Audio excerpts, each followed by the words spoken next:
Hello folks, this is Neil from I Will Always Love Video Games. One of the reasons IWALVG started is because of inspiration watching other gaming YouTubers such as James Rolfe, JonTron, etc. And one of those people was Rich from ReviewTechUSA. I know Rich is kind of a lightning rod for controversy because of some of his videos. Now, I've agreed and disagreed with Rich on his videos. There have been times where I've applauded him as well as times where I've said, Rich, you're full of shit. Recently, he posted a video saying he returned his Xbox One and he has no plans on getting it again until maybe next year. And Xbox fanboys have come out in droves in order to rip him apart for it. First off, I'm no Xbox fanboy, nor am I a Sony fanboy or even a Nintendo fanboy. All my life, I've gone to where I felt the games were. In my lifetime, I've gone from Atari 7800 to NES to Genesis to PlayStation 1 and 2 to Wii to Xbox 360, and now I'm currently playing on PC. So I think it's safe to say I have no loyalty to any gaming company. I've hopped back and forth between them, and as I got older, I went back and purchased some of the consoles I initially skipped over in my youth.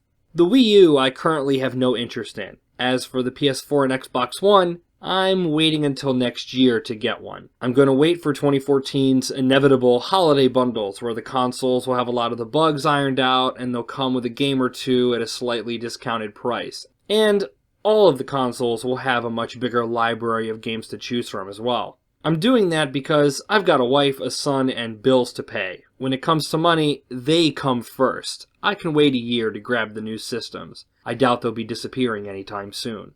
Rich went through 2 Xbox Ones in a week. He gave them a shot and felt they weren't his cup of tea. My question to the haters is this: why do you care that he brought it back? I've got to tell you, if it were me and I spent $500 on a console, brought it home and it wouldn't sync, brought it back, got another one, and then that one kept randomly shutting off, I'd be pretty pissed off, and I'd certainly bring it back and say, fuck it, I'm gonna wait a while. I'd have that mentality if I had that experience with any of the new consoles, or any console in general. And you should have that mentality. I mean, if you bought a Blu-ray, popped it in, and it only played half the movie and then shut off, would you keep it? If you bought a pair of shoes, wore them for a day, and they fell apart, would you keep them? No! You'd be bringing that shit back! What Rich did with his Xbox One is no different than any other item that a consumer purchases. It fucks up on you, you bring that shit back. Why would someone keep a console that fucks up on them within the first day that they have it? You know, it's this kind of mentality, the whole, I'll just hold on to it, maybe it'll get better, thought process, that has us in the middle of this gaming industry spiral where game companies pump out half-assed games, gimped ports, on-disc DLC, and patch upon patch, because people shrug their shoulders and simply say, I'll deal with it. No, that is not the mindset to have. Rich had 2 consoles that fucked up. He brought them back. When you spend $500 on something, you don't settle for it. I'm sure if it happened to his PS4 or Wii U, he'd have taken the exact same actions. However, his rant about the controller and his rant about the Kinect are totally separate things. He claims nobody likes the Kinect. Well, Rich, you really can't say that. There are people out there who like it. I personally don't care for it. I had one for my 360 and I barely used it. But just because you personally don't like something and think it's useless doesn't automatically mean everyone hates it as well. You say no companies are going to utilize it.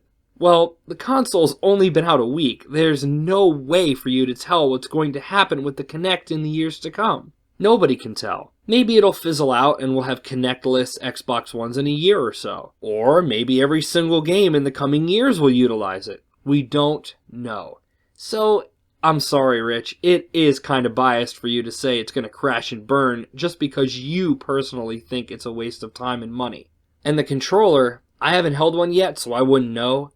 But sometimes it takes time to adjust to a controller. I know the first time I went from PS2 to Xbox 360, it was weird, and it took some getting used to. Hell, even as a kid, when I went from an Atari joystick to an NES controller, it was like a whole new experience. Same thing when I picked up an N64 controller for the first time and had that analog stick right in the middle of the controller. I'd say Rich didn't give it enough of a chance, but who knows. Look, all I'm saying is this. I don't understand the hate. So he didn't like the Xbox One. That doesn't automatically make him an Xbox hater. It doesn't automatically make him a Sony fanboy. Look at Angry Joe. He's been a loyal Xbox and PC user for years, and now all of a sudden, he's reviewing PS4 games. Some people simply go where they feel they're getting the best gaming experience.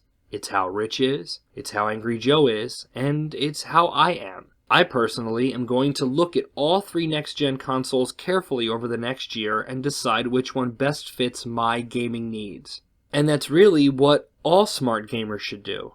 Don't blindly follow a certain console just because you've liked the brand in the past. Make decisions for yourself. You don't need a reviewer on YouTube to approve your choices. Just go out there and do it on your own.